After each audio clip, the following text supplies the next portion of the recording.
أعوذ بالله من الشيطان الرجيم بسم الله الرحمن الرحيم الحمد لله رب العالمين والصلاة والسلام على محمد وعلى آله وصحبه وسلم. My brothers and sisters, Assalamu alaikum wa rahmatullahi wa barakatuh. I hope you're well and your families are all well. I begin in the name of Allah, the merciful, the beneficent. Alhamdulillah, we praise Him, thank Him, we send our salutations and blessings of Allah be upon our beloved Prophet Muhammad sallallahu alaihi wasallam. Today I want to talk about marriage and divorce. My brothers and sisters, marriage and divorce, the reason why I want to talk about it is because recently, and some of you would have seen on my Facebook post, that I received a message from, I spoke to a person, a sister, who called me up and said, "Brother, could you please help me?" When I asked her, "What's the problem?" She said, "My husband gave me a divorce by a text message. Is my marriage over, and is a divorce using text message acceptable? Is it a legitimate means of sending a divorce to your wife?" My brothers and sisters, I want to talk about marriage and divorce in the light of Quran and the Sunnah today. But I also want to ask you all to seriously consider some of the implications of, firstly, your commitment on marriage when you sign up to a marriage contract, and the implications of divorce if that's what you do with your marriage, and that is to bring it to an end. Firstly, Allah Azza wa Jalla in the Quran describes marriage in these ways. He says, وَمِنْ آيَاتِهِ أَنْ خَلَقَ لَكُم مِّنْ أَنفُسِكُمْ أَزْوَاجًا لِتَسْكُنُوا إِلَيْهَا وَجَعَلَ بَيْنَكُم مَّوَدَّةً وَرَحْمَةً إِنَّ فِي ذَلِكَ لَآيَاتٍ لِقَوْمٍ يَتَفَكَّرُونَ. And amongst His signs is that He has created a partner from amongst yourselves, so that you might find rest with them, in order for Allah to bestow between the two love and mercy. There are signs for those who reflect. My brothers and sisters, this verse outlines certain principles of marriage. This verse can be divided up into two parts.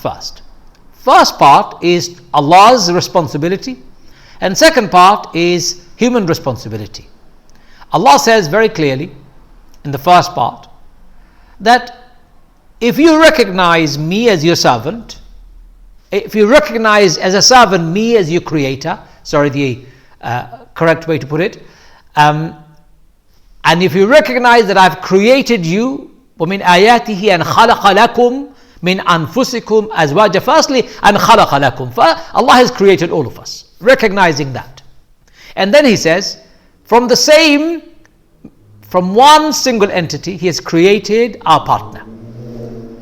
When you look at marriage from that perspective, when you look at a human being from that perspective, and that is, the person that I'm going to get married to is also a creation of Allah. And the person I am about to get married to has been created from the same origin, the same beginning. وَمِنْ آيَاتِهِ أَنْ خَلَقَ لَكُمْ مِنْ أَنفُسِكُمْ أَزْوَاجًا. It is Allah's sign that He has created you. And it is Allah's sign that He has created your partner from the same root as you. Adam and Eve, Adam and Hawa were created and beginning of humanity, and we are all from the same root, same origin. If you accept we have been created by Allah, and if you accept Allah has created our partners, then He says, لِتَسْكُنُوا إِلَيْهَا. The partner that you have, Allah has made that partner for you so that you can live with that partner in a safe space. In other words, your responsibility and my responsibility is first to recognize that Allah has created us. Secondly, it is to accept that me and my spouse are both the same root, same origin. We are human species. And third, our collective responsibility in a marriage is to create a safe space. My brothers and sisters, a safe space where you can grow together and grow collectively. Grow individually if you want, or grow together in a partnership. While you are accepting you as Allah's creation, what are you saying? You are saying, Allah is the master of the universe, the creator of all of us. He has designed you and I and fashioned you and I in the best way possible. So when I look at my spouse, I don't look down upon them as though they're inferior to us because they look different. Because I think, in quote unquote, they're not good looking or they're ugly. Are you calling Allah's creation ugly? Are you deriding and mocking what Allah has made for you, your partner? Don't look down upon your spouse as somebody who's inferior or less than you. If you do, then you're mocking Allah. You're insulting Allah. If you accept Allah has created you and your partner, then you accept them for who they are. You don't want to change the way they are. Allah has made them this way. Or your nose is not good enough, go and do a nose operation. Your body parts are not good enough, your breasts are not large enough, go and have augmentation. Your hair is not good enough, go and do a hair transplant. All sorts of things we demand our partners to have. Wallahi, my brothers and sisters, that's an insult to Allah, that's mocking Allah. Accept your partner for who they are, because Allah made them. In the way they are, that's perfect. That's number one, remember that. Number two, recognize that you have been created from the same origin, the same human species. In other words, you must treat your partner with respect. You must treat your partner with honor. You must treat your partner with dignity, just like you would like to be treated with respect, honor and dignity. Don't take away the freedom of your partner because you think you are in charge, and especially brothers think they're in charge of their homes and their wives must take permission before they go out of their houses. I've heard brothers say that. I'm not permitting you to leave. Who on earth are you to permit another human being who is an adult to leave or not to leave? Who are you? Who are you? You are a human being just like your partner is. When people talk like that, when brothers talk like that to their wives, it shows that that person is mentally disturbed. If you have to tell your wife, I prohibit you from leaving the house, something is wrong with your head, something is wrong with your behavior, that you don't have a relationship of trust and love, you don't have a relationship of mercy and compassion, you don't have a relationship of interdependency, you don't have a relationship where you trust the other person so much so that they can leave anytime they want, they can come home anytime they want. You trust them that they will not abuse it, and they trust you that you will trust them and respect them and honor them. You honor your partner, you respect your partner, you accept your partner, just like you want to be respected, accepted and honored. That's the second part of the same verse. The third purpose of marriage, my brothers and sisters, لِتَسْكُنُوا إِلَيْهَا, is to live with your partner in a safe space. It is not your wife's responsibility. Some people mistranslate this verse. They say, so that you can live with her in tranquility. Misunderstanding. Allah is saying, لِتَسْكُنُوا, you can live إِلَيْهَا, referring to the marriage, not to her, not to your wife. It's referring to the marriage. In the marriage, you can live safely. That's what this verse means. Both of you, husband and wife. It is not about husband's comfort only. It is not about wife's comfort only. It is not about you. It is now a collective space, a safe space, where you can grow individually, learn more, grow more, become more intellectual if you want, no problem. If you want to become more spiritual, you can worship more, you can give more charity, you can spend more time in the worship of Allah, of course. You can do it collectively. You can become more charitable together. You can grow together by learning together. Individual and collective growth is required in that safe space. A space which is safe for you to grow emotionally, without abuse, without threat of abuse. When I say abuse, I mean verbal abuse. I mean emotional abuse. I mean physical abuse. I mean financial abuse. I mean sexual abuse. All types of abuse-free relationship is what Allah is referring to. That's why it's called لِتَسْكُنُوا إِلَيْهَا. You can live in marriage in a safe space. My brothers and sisters, mark Allah's words. Sakina is only possible when you put the work, when you put the hard work into it. لِتَسْكُنُوا إِلَيْهَا means you work together to create a safe space where you are free of abuse, free of threats of abuse, verbal emotional, financial, physical and sexual. No abuse. It should be a space that is sakina, safe, which you can call a home, where you want to long and belong and live and be happy together or on your own. It's called sakina. So brothers and sisters, when you are married, first part of your marriage, it's your duty.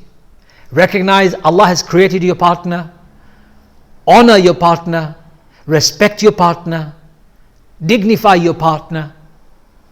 For Allah has created you both from the same root. Number 2. And number 3, you create a safe space for you to both grow. I know brothers who often use their tongue in a very foul way. So this sister who got in touch with me saying, my husband has just texted me a divorce.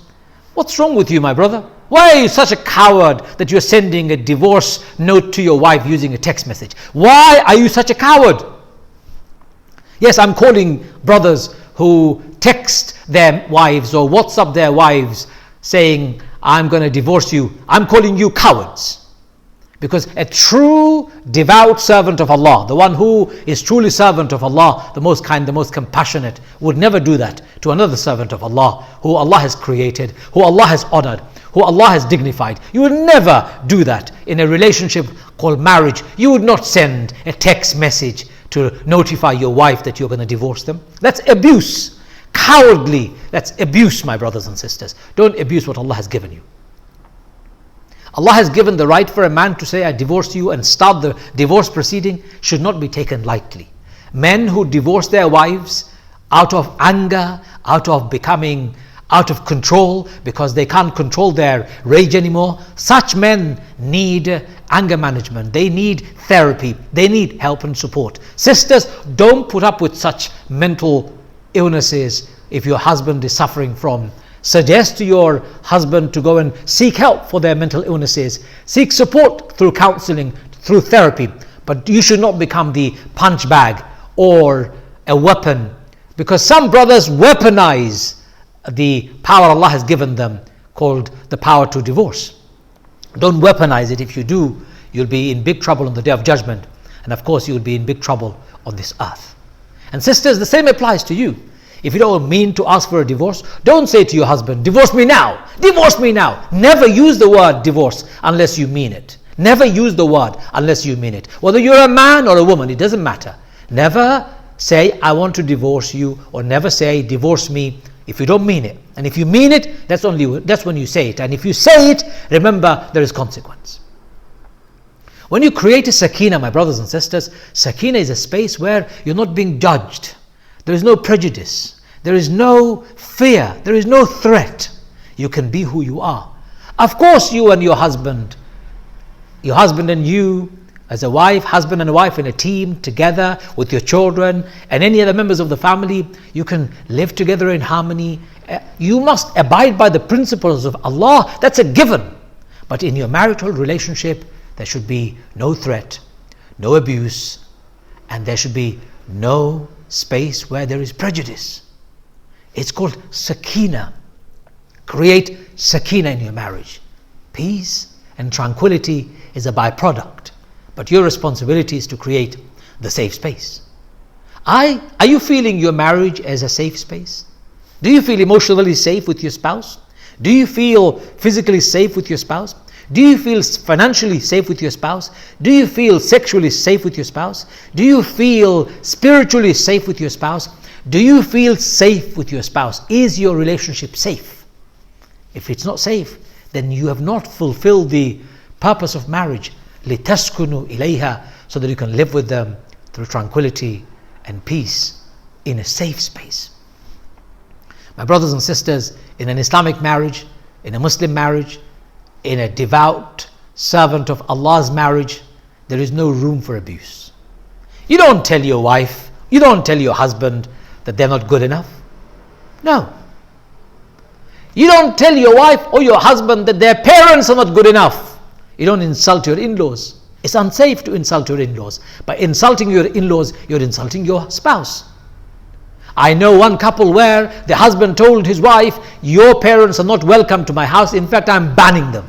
How stupid are you to say such a statement? How foolish are you to make such a statement? How arrogant are you to make such a statement? Who gave you the right to say your parents are banned from our house? If you have married that woman, you must honor her parents, and you should never utter such foul, disgusting words towards your in-laws. And I've heard sisters saying to their husbands, either it's you or it's your mother or me. Choose between your parents or me. My sister, why do you say anything like that? If you have married a man, that man came with a mum and a dad. You must accept their mum and dad. You should never threaten your husband, either me or your parents. That's wrong and Islamic. That's abuse, and you will not get away with it on the day of judgment. So, man, be mindful when you are abusive towards your in-laws. Sisters, women, be mindful when you're being abusive towards your in-laws.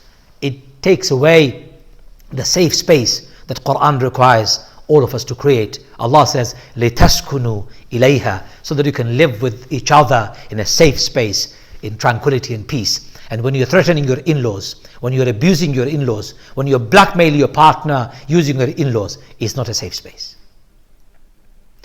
My brothers and sisters, I come across people who say to me, my husband controls my money. The benefit that I get from the government, he controls it. The child benefit that I get for my children, he controls it. I heard from brothers, my wife controls my earning. Every week I earn, every month I earn. I have no access to my own salary. She takes it, she keeps it, and she only gives me small amounts because she thinks she should be in control. Why? What kind of a relationship is that? I call that financial abusive relationship. Don't abuse each other financially. Be kind and generous. Be sharing because you have married one another. If you're going to be secretive about your finances, if you're going to be controlling about your finances, if you're going to be controlling about your spouse's finances, something has gone wrong in that relationship. Financial abuse is not acceptable. Emotional abuse is not acceptable. Physical abuse is never acceptable. Some brothers say, I can hit my wife. Which of our beloved Prophet's wife was hit by the Prophet of Allah sallallahu alaihi wasallam? Give me one example of one of the wives of the Prophet ever being hit by their husband Rasul sallallahu alaihi wasallam. Give me one. If you truly follow the examples of our beloved Prophet Muhammad sallallahu alaihi wasallam, you would never ever hit your wife. Never ever. My sisters, if your husband hits your wife, I tell you, call the police. If your husband hits you, my sisters, listen to me very carefully. If your husband hits you, call the police. Let them learn that they cannot hit you. They're not allowed to hit you. Oh brother, Allah says I can hit my wife. Where? Where? You can beat her black and blue? What kind of a man are you that you would beat your wife black and blue, and then you would supposedly expect love from your wife, expect bed from your wife, expect sexual favors from your wife? What kind of a cowardly man are you that you would go and hit your wife? Physically she may be weaker than you. Go and hit your own size. Go and fight with a man. I don't encourage any fight, by the way. But if you want to fight your own size and your own strength. It's a cowardly thing to do, to hit a woman. Rasulullah condemned men who hit their wives. He never did it in his life. Do not allow yourself to be in an abusive relationship, my brothers and sisters, whether you're a man or woman. Domestic abuse, domestic violence, not acceptable under any circumstances. Sexual abuse, the same. Violating your wife sexually, not taking her permission before you have sex with her, or not mutually coming to the same conclusion. You can ask. She can say no. You can ask. He can say no. They're allowed. They're human beings. They may not be in the mood. Seek it, but be content with their response. Don't force yourself upon your wife or your husband. But be merciful to one another. Sometimes, even when you're not in the mood, being merciful to your wife or your husband will only gain you rewards. We have to be extra merciful to one another. It's called a non-abusive relationship. It's called sakina, litaskunu ilayha. My brothers and sisters, before I move on, I want to also talk about how brothers think they can divorce their wife by just saying, I divorce you 3 times, 5 times, 100 times, and it's okay. It's not okay. If I was a judge in a Muslim court, I would punish a man who abuses the right Allah has given him for divorcing and using the word, I divorce you. If he abuses it, I will punish him. It should be a punishable offense in my view. And according to many ulamas throughout history, Umar ibn Khattab radiallahu anhu was one of the strongest ones instituting punishment for men who weaponize the word talaq or divorce. If your marriage has come to an end and you've exhausted everything, mediation, professional counseling, therapy, and you've realized actually our marriage is not working, Islam allows you to amicably move away. Why fight? I know a couple right now as I speak to you are paying 10 to 15,000 pounds each to their respective solicitors to have a divorce. How foolish are you, my brother or my sister? Why are you so foolish? Why pay 15,000 pounds each to a solicitor? Why not, if you want to amicably end, why fight over it? Why do people stoop so low that they behave worse than animals? You want to end your marriage? End it amicably, but exhaust everything possible. If you can't stay together, Islam doesn't force you to stay together. You can end your marriage, but end peacefully, end respectfully, end amicably. And if you want to end your marriage, sisters, you can ask for khula. Yes, you're allowed. You can ask for khula, where you apply to Sharia boards saying, can you please help us? And inshallah, you put your case and they judge and you get your divorce. Your marriage is ended. A brother, if you want to end your marriage, don't think it's a DIY process. I can just throw the word talaq at my wife and marriage is ended. You must fear Allah. You must fear Allah. If you really mean it, then you say, I am divorcing you. In Islam, in marriage, you've only got 3 points that you can gain. Like your driving license.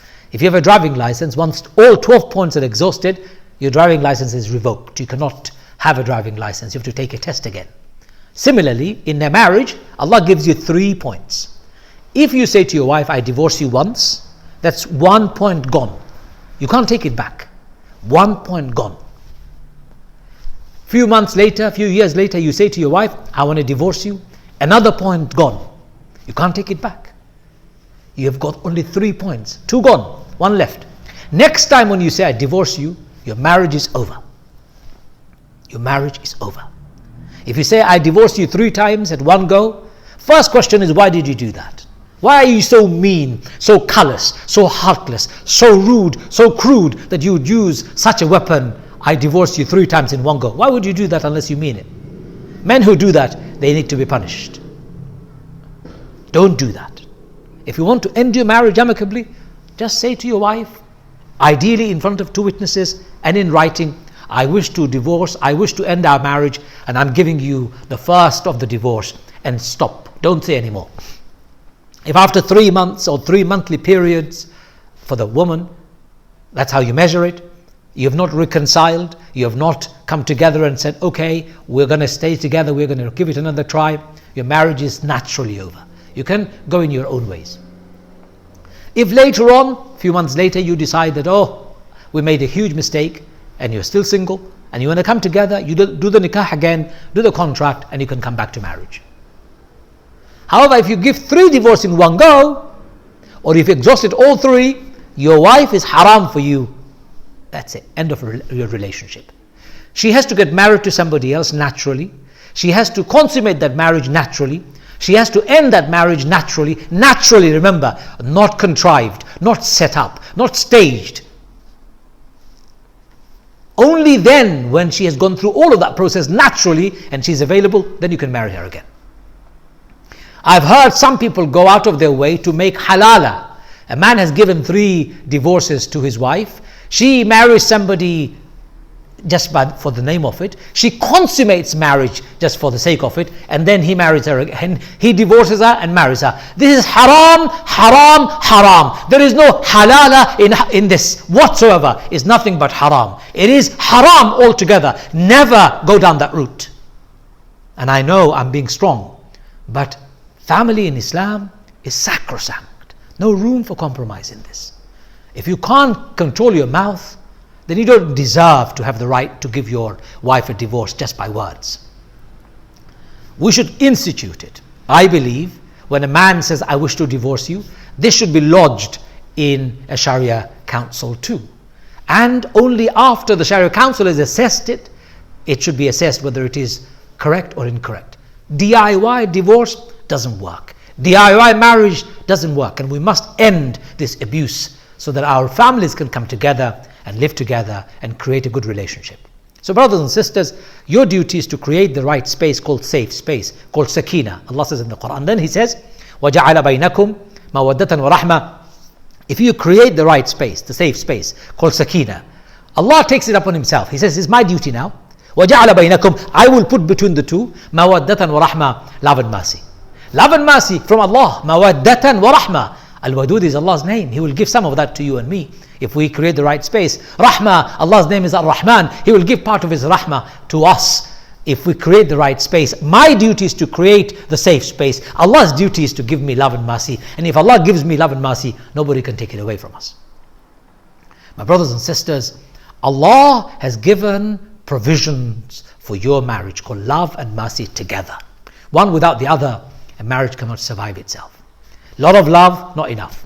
Lot of mercy, not enough. They're two sides of the same coin. One side is love, the other side is mercy.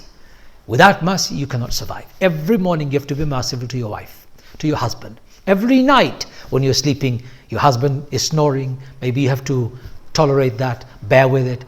Maybe we do all sorts of things in our sleep. Our spouse has to tolerate it. My brothers and sisters, it's called mercy. And we tolerate it because we love our husband, our wife. Because of love that we have for them, we tolerate it. We accept it. We embrace them. We accept them because Allah will give us love and mercy, and it grows with time if you create the right space. And then He says, وَجَعَلَ بَيْنَكُمْ مَوَدَّةً وَرَحْمَةً. Then He says, وَجَعَلَ بَيْنَكُمْ مَوَدَّةً وَرَحْمَةً إِنَّ فِي ذَلِكَ لَآيَاتٍ لِقَوْمٍ يَتَفَكَّرُونَ. The last part I forget. إِنَّ فِي ذَلِكَ لَآيَاتٍ لِقَوْمٍ يَتَفَكَّرُونَ. There are signs for those who reflect. There are signs for those who reflect about everything that Allah has said in this verse. That you are creations of Allah, created in the best of fashion. That Allah has made you from the same root and same origin. Therefore you respect and accept and honor each other. The fact that it is your responsibility to create a safe space called sakina. And when you do that, Allah will give you love and mercy. Reflect on all of them. And reflect on your marriage. Evaluate your marriage constantly and regularly. Ask your spouse, your partner, how am I doing? Can I do things differently? Can I improve? Can we improve? Can we do things better? Regularly ask yourself, my brothers and sisters. When you ask yourself this question and evaluate it, your marriage will grow better. Every time you're together, your marriage will grow better because you'll feel more loved, more together, more connected. So my request to you all would be very simple. If you want to grow in marriage, reflect your marriage regularly. Ask your partner, like you do in your job, like you do in a project. You evaluate your project, evaluate your marriage. How am I being to my wife or my husband emotionally? How am I being to my wife or my husband physically? How am I being to my wife or my husband spiritually? How am I being to my wife or my husband intellectually? How am I being to my wife or my husband sexually? How am I being to my wife or my husband financially? How am I being to my wife and my husband's family? How much love and mercy am I inculcating in this marriage? How much am I investing in this marriage? Evaluate yourself and collectively evaluate your marriage. And then you'll realize your marriage is growing. And like I said earlier on, if your marriage is not growing and it is truly stagnant and you're suffering, you're feeling suffocated, you're feeling absolutely at your wit's end and you want to end your marriage, you're allowed to end your marriage, but respectfully. Allah says that in the Quran. End your marriage respectfully, in a dignified way, not like criminals fighting over a piece of land, not like thieves trying to steal from the other as much as they can, not like, what else can I say? I can use all sorts of colorful words, but I won't. Don't be cowards, please, brothers and sisters. Invest in your marriage. Respect your wife and your spouse, your husband.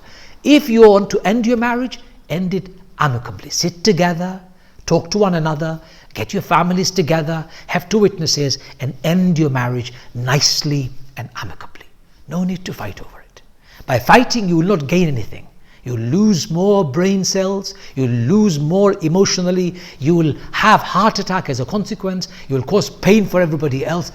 Don't make marriage difficult. Don't make divorce difficult. Make marriage easy. And if you must end your marriage, end it respectfully. Today, I wanted to address this because some of you have raised concerns about marriages and divorces in our community. There are people out there who are saying all sorts of things. Brothers are saying all sorts of silly things. Sisters are saying all sorts of silly things when it comes to marriage and relationship. Invest in learning about marriage. Go and buy a book about marriage. A good book that will teach you.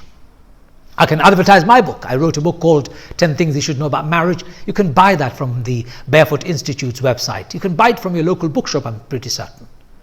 Buy a book on marriage. My next book on marriage, inshallah, is going to be coming out very soon. I'll let you know when it does. Please buy and read. You don't have to be buying my books. Buy any book that you think will do a lot of good to you, especially get your mind sorted out. And remember, my brothers and sisters, you and I will be held accountable on this earth and in the hereafter. You can escape your wife or your husband, yes, but you cannot escape Allah. You can escape your wife or your husband, but you cannot escape Allah. Never can you escape Allah. For Allah knows and sees all things. So to finish off today, my brothers and sisters, accept your spouse, give them dignity and honor, respect them, accept them as the creations of Allah, beautifully made, and therefore accept them for the way Allah has made them. Create the safe space for both of you to grow without abuse, without prejudice, without judgment, and without fear. Do not dishonor your parents and your in-laws. Don't insult them, don't mock them, don't ban them, don't be crazy and don't be stupid or foolish about your in-laws. And accept Allah will give you love and mercy if you create the right space. And take that love and mercy, reflect on it.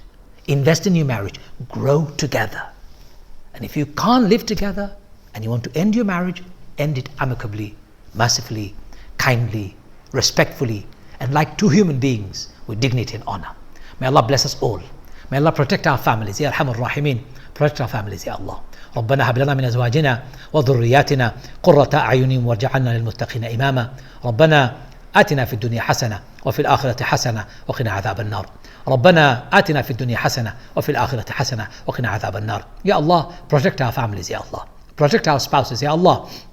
Bless our spouses, Ya Allah. Our husbands, our wives, Ya Arhamar Rahimin. Give them the blessings that you have promised, Ya Allah. Give us the strength to be able to understand each other, Ya Allah. Give us the strength to be able to tolerate and accept and respect each other, Ya Allah. Enable us so that we can honor each other, Ya Allah. Enable us so that we can dignify one another, Ya Allah. Ya Arhamar Rahimin. Enable us so that we can create the right space, a space at our homes for our families, Ya Arhamar Rahimin. For our children, for everybody who are around us, so that we all can feel safe and secure in our homes, Ya Allah. Ya Akramul Akramin, Ya Arhamar Rahimin. Help us to cleanse our hearts, Ya Allah. Help us to become the recipient of love and mercy from you, Ya Allah. Ya Arhamar Rahimin, Ya Akramul Akramin. Give us the love that you gave to our beloved Prophet Muhammad sallallahu alaihi wasallam and his companions, Ya Allah. Give us the love that you gave to our beloved Prophet Muhammad sallallahu alaihi wasallam and his wives, Ya Allah. Ya Arhamar Rahimin. Give our marriages success, Ya Allah. Give our marriages success, Ya Allah. Give our marriages success, Ya Allah. ربنا تقبل منا إنك أنت السميع العليم وتب علينا يا مولانا إنك أنت التواب الرحيم. My brothers and sisters, before I finish, I've got 3 announcements to make, very important ones. Please listen to me very carefully.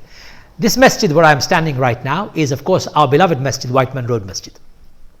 It needs your help and support. Please keep donating for this masjid. Even when it opens, it still needs to pay the bills. When it's closed, it needs to pay its bills. When it opens, it will need to pay its bills. So please donate. Go to the Whiteman Road Mosque's website and donate generously. Whiteman Road Mosque is going to start a family study circle with me, inshallah, starting from this Sunday. This Sunday in the evenings, we'll start, inshallah. We'll start in the evening and you will get notification. I think we're starting at 8 o'clock or 7 o'clock, I can't remember. You'll find, inshallah, the details. I'll put it up on my Facebook post as well. It will be 7 o'clock till 8:30.